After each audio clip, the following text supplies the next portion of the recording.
YCP అధినేత జగన్ తన తల్లి విజయమ్మ, చెల్లి షర్మిలపై ఎన్సీఎల్టీలో కేసు ఎందుకు వేశాడు?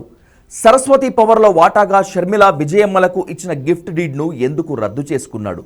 తల్లిని, చెల్లిని చీటర్స్గా సంబోధిస్తూ నకిలీ షేర్ సర్టిఫికెట్లు సృష్టించారని అంత పెద్ద ఆరోపణ ఎందుకు చేశాడు? అంతర్గతంగా జగన్ మాస్టర్ ప్లాన్ తెలుసుకుంటే మీరు ఖచ్చితంగా షాక్ అవుతారు. తన బెయిల్ రద్దు చేయించాలన్న ఓ పెద్ద రాజకీయ కుట్రను తెలివిగా తిప్పికొట్టాడు జగన్. నిజానికి సరస్వతి పవర్ షేర్ల గొడవ కాదు ఇది. చంద్రబాబు, జగన్ మధ్య జరుగుతున్న ఎత్తుకు పై ఎత్తు రాజకీయం ఇది.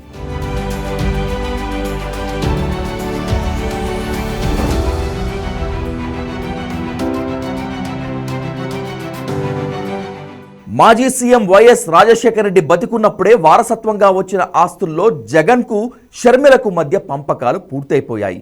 ఈ రకంగానే షర్మిలకు, జగన్కు కొన్ని ఆస్తులు వచ్చాయి. ఆ తర్వాత జగన్ సొంతంగా వ్యాపారాల్లో అపరిమితంగా అడ్డగోలుగా సంపాదించాడే ఆరోపణ ఉంది. వైఎస్ఆర్ మరణం తర్వాత జగన్పై సిబిఐ, ఈడీ కేసులు నమోదయ్యాయి. జగన్ సంపాదించిన ఆస్తులు, కంపెనీలను అన్నింటినీ ఈడీ అటాచ్ చేసింది. అటాచ్మెంట్ కింద ఉన్న ఆస్తులు బదిలీ చేయటం కానీ, విక్రయించడం కానీ చట్ట విరుద్ధం. ఒకవేళ అలా చేస్తే జగన్కు హైకోర్టు ఇచ్చిన బెయిల్ రద్దయిపోతుంది. ఈడీ అటాచ్మెంట్లో ఉన్న ఆస్తులను ఎట్టి పరిస్థితుల్లోనూ అమ్మకూడదు, ఎవ్వరికి ట్రాన్స్ఫర్ కూడా చేయకూడదు.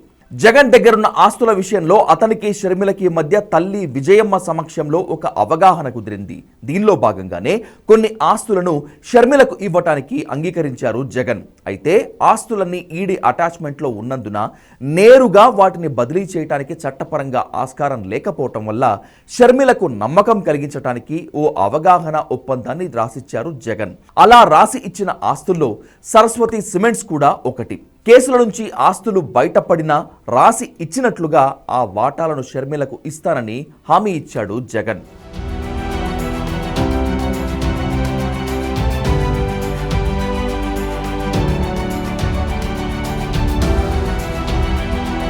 సరస్వతి పవర్ కంపెనీలో వాస్తవానికి విజయమ్మకు 1% మాత్రమే వాటా ఉంది. మిగిలినదంతా అంటే 99% జగన్, భారతిలది.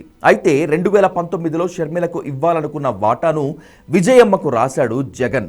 సరస్వతి పవర్ కంపెనీలో 49% వాటాను విజయమ్మకు గిఫ్ట్ డీడ్గా ఇచ్చాడు. ఆ తర్వాత జగన్ వద్ద 29.88%, భారతికి 16.3%, క్లాసిక్ రియాలిటీ అనే సంస్థకు 4.83% వాటాలు మిగిలాయి.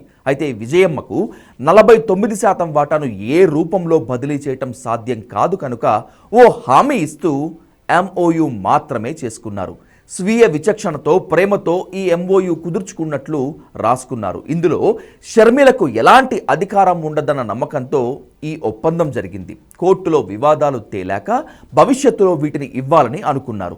ఈ ఒప్పందం ప్రకారం చూసుకుంటే కంపెనీలో వాటాలు జగన్, భారతి, క్లాసిక్ రియాలిటీ పేరునే ఉన్నాయి. కోర్టు కేసులు తేలాక షేర్ల బదలాయింపు ఉంటుందని ఒప్పందంలో క్లియర్ కట్గా ఉంది. 2021లో రాసుకున్న గిఫ్ట్ డీడ్లో కూడా అదే ఉంది. భవిష్యత్తులో ఈ షేర్లను జగన్, భారతి ఆదేశాలతో మాత్రమే షర్మిలకు ట్రాన్స్ఫర్ చేయాలి. జగన్కు, విజయమ్మకు మధ్య కేవలం ఒప్పందం జరిగిందే తప్పితే ఎక్కడా బదిలీ కాలేదు షేర్లు. అయితే ఆ తర్వాత పరిస్థితులు మారిపోయాయి. షర్మిల ఆస్తుల విషయంలో అన్నతో గొడవపడి ఏకంగా తెలంగాణ వచ్చి పార్టీ పెట్టింది.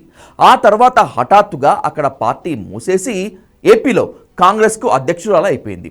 జగన్కి, వైసీపీకి వ్యతిరేకంగా ఎన్నికల్లో పోటీ చేసి ఓడిపోయింది. ఎన్నికలు అయిపోయాక అసలు వ్యవహారం మొదలుపెట్టింది షర్మిల.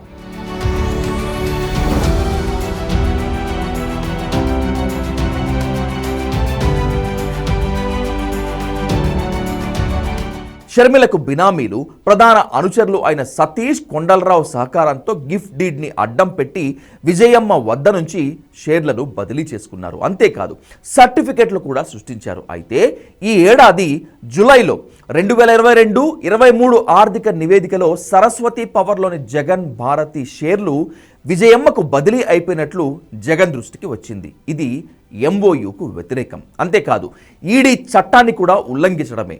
కోర్టులో స్టేటస్ కోలో ఉత్తర్వులు ఉన్న నేపథ్యంలో ఇలా షేర్లు బదిలీ అయిపోవటం అసలుకే ఎసరు తెచ్చే ప్రమాదం ఉంది. విజయమ్మకు షేర్లు బదిలీ చేసినందుకు జగన్ బెయిల్ కూడా రద్దు చేయవచ్చు.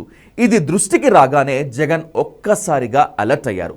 షర్మిల తెలిసి చేసిందో తెలియక చేసిందో కానీ, ఎవరి సలహాపై చేసిందో కానీ షేర్ల బదిలీ వ్యవహారం గనుక బయటపడితే జగన్ బెయిల్ రద్దు అయిపోవటం గ్యారంటీ. అందుకే విజయమ్మ, షర్మిల ఇద్దరిపై ఎన్సీఎల్టీలో కేసు పెట్టాడు జగన్. కేవలం వాటాల బదిలీకి ఎంఓయూ మాత్రమే జరిగిందని, గిఫ్ట్ డీడ్ మాత్రమే రాశానని ఎన్సీఎల్టీకి తెలియజేశాడు.